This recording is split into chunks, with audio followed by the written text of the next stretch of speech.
It's Ian Koniak here. In today's video, we are going to talk about when to give pricing in the sales cycle and who you should give pricing to. This comes up a lot.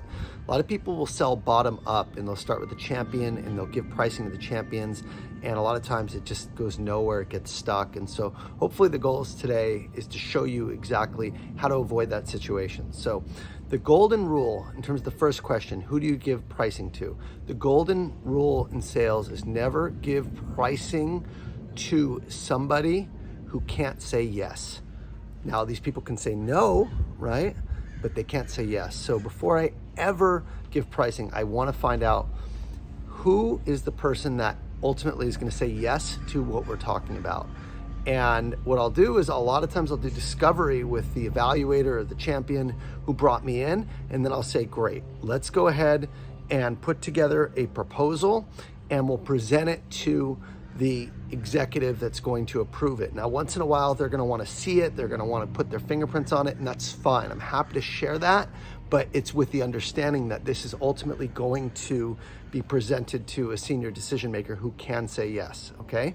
The second thing is never email pricing. Once they have their pricing, then you're not really useful anymore. They got what they needed, they can shop around. So I never email pricing. I always give it in person. And the third thing to consider is when to give pricing. So a lot of times people will ask for pricing early on, like in the first call. And what I tell them is, look, I have so many different proposals, so many different offerings.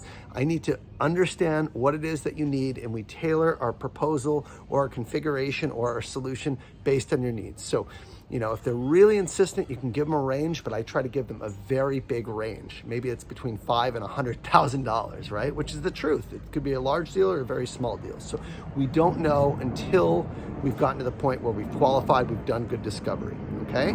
Now, if you're with the senior decision maker and they've been engaging, they're asking for ballpark planning purposes, a lot of times I'll give that to them so that they're not like thinking I'm avoiding the question. But with the champion, I'm more reluctant to give that range because they're not the ones ultimately who are saying yes to it, okay?